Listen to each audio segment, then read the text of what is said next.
All right, and so in this section, we're going to learn what common logarithms are and what natural logarithms are. We're going to learn about some buttons in our calculator, and then we're going to learn how to use those logs in order to solve equations where x is in the exponent. So common logarithms have a base of 10, which is what your calculator uses. So when you see log on your calculator, that's assuming a log base 10. Just like it says right there. So when we say log of x, if there is no number in the bottom, you can assume that that's log base 10 of x, just like you can assume that that's x to the first power, that we just always know if I don't write anything, I have an exponent of 1. If I don't write anything, that's a log base 10. So it's easy to find logs of any power of 10. So for example, looking at question A, we know that 100 is 10 to the second power. And we know that if no base is written, that it's the base of 10. So you can either think of it as what power of 10 gives me 10 to the second power and recognize that that would be 2. Or recognize if this base is the same as this base, then my answer is just the exponent. So take a moment to write this in a form where it's a base of 10. Sorry, lost my words for a second. Write this as a base of 10 and see if you can answer that question. So notice the 1 is in the thousandths place. So this is the log of 1 over 1,000. So this is the log of 1 over 10 cubed, which is the log of 10 to the negative third. And so again, because this base is 10, we're saying what power of 10 gives me 10 to the negative third? So that would be negative 3. Or again, recognize this can cancel with this and give me just this exponent. You could have also put this in scientific notation, moving the decimal 3 places. So that's going to be 1 times 10 to the third. And because my original number was smaller than 1, we're going to have a negative third. If it was bigger than 1, it would have been positive third. And then 1 times anything just leaves that number alone, and that gets us right to this step right here. All right, see what you can do with C. So this is the log of, so remember we said any number to the 0 power gives me 1. So this is 10 to the 0 power. And if we don't have a base written, it's a log base 10. So we're saying what power of 10 gives me 10 to the 0, and that would be 0. So we're canceling this base with this base and just getting this exponent. All right, so now we're going to use the rules that we learned about logarithms. That's why it says right here, using the logarithm rules to evaluate each of these logs. Okay, so looking at 300,000, if I put that into scientific notation, do you see that I would put the decimal between the 3 and the 0 to make it a number between 1 and 10? So that moves the decimal 1, 2, 3, 4, 5 places to the left. So this is the log of 3 times 10 to the 5th. So then the question is, was my number greater than 1 or less than 1 to start with? And since it was greater than 1, this is going to be positive 5. So using the logarithm rules, that means that I have the log of 3 plus the log of 10 to the 5th, because we said if we're multiplying our numbers, then we're adding our exponents, and logs are exponents. So up here, they told us that the log base 3 is 0.4771. And then we just said if my base is 10 for my log and my base is 10 for my exponential, then I just get 5. And so we get 5.4771. Notice that's exactly the same number as the log base 3. I just increased it by 5 because my power increased by 5. Just something interesting to note. I would want to see work on this as well. So take a moment to put 0.0005 in scientific notation. So that means I have the log of, so the decimal would go to the right of the 5 to make it a number between 1 and 10.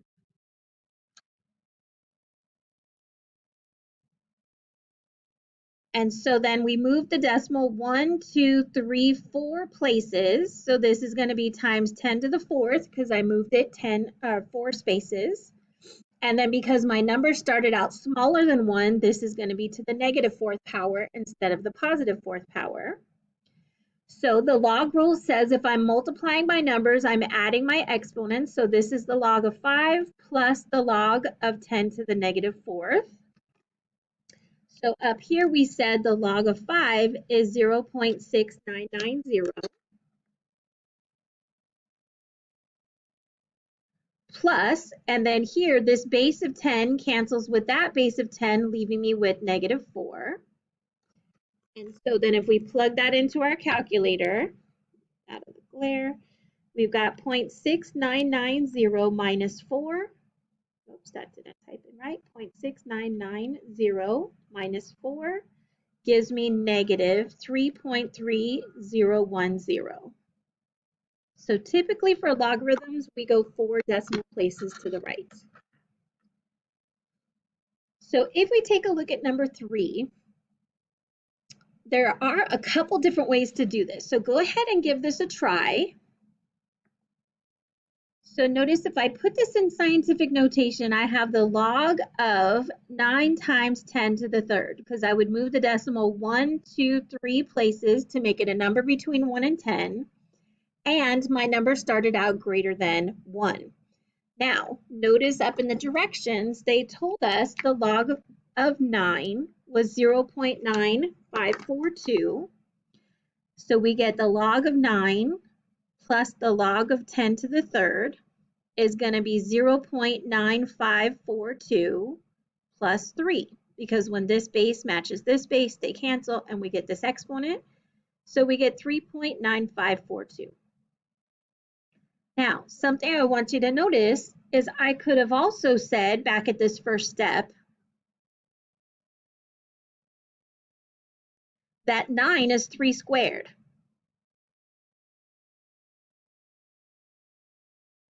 So we could have said that we have the log of 3 squared plus the log of 10 cubed. And then the power rule would say bring that 2 down to the front. And so we could say that we have 2 times the log of 3 plus 3, essentially, right? And so if I do 2 times 0.4771 plus 3, plug that into my calculator. So 2 times 0.4771 plus 3 gives me, and we get back that 3.9542. So as long as you're using correct rules, you should still get to the same answer. All right, so take a moment to pause the video and see what you can do with question number 4. Again, you're trying to get it either in terms of 3 as a base, you want to get it as 5 as a base, or 9 as a base, or 10 as a base, because we know that the log of 10 is equal to 1, right? Or you could say 10 to the n is equal to n.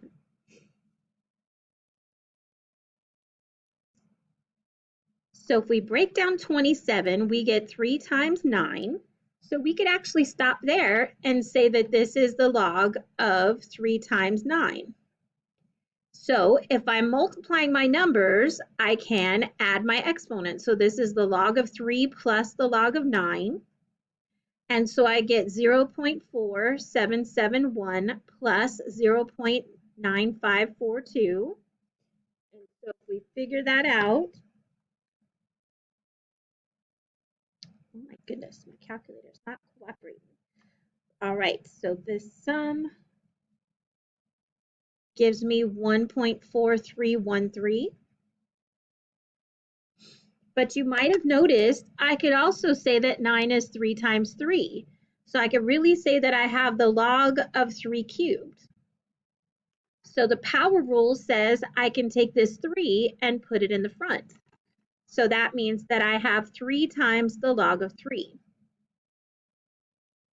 Okay, So if I did that, that's going to be 3 times 0.4771.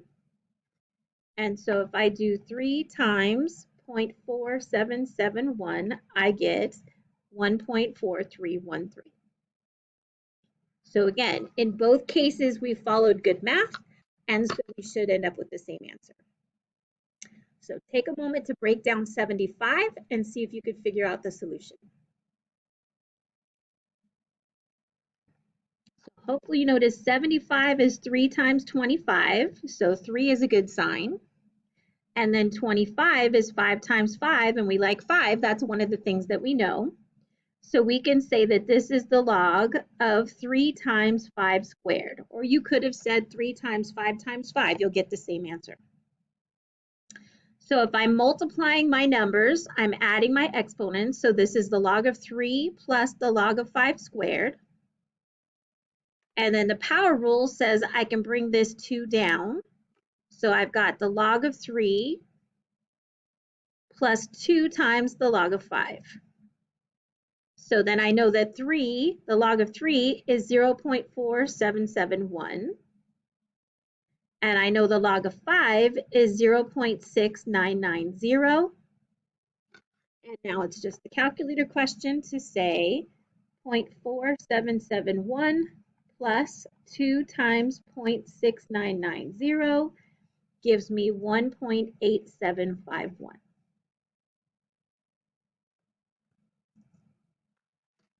All right, so take a moment to try number 6.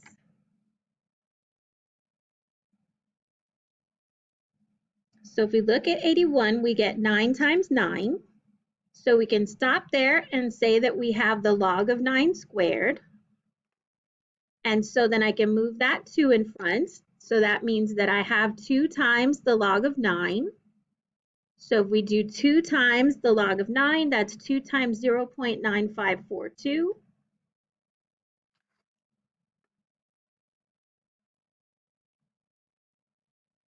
And that gives me 1.9084. You could have also broken it down and said this is the log of 3 to the 4th power. And so you bring the 4 down and it would be 4 times the log of 3, which is 4 times 0.4771, and you would still get 1.9084. Also, if you would have done the log of 9 plus the log of 9, that's the same as 2 times the log of 9.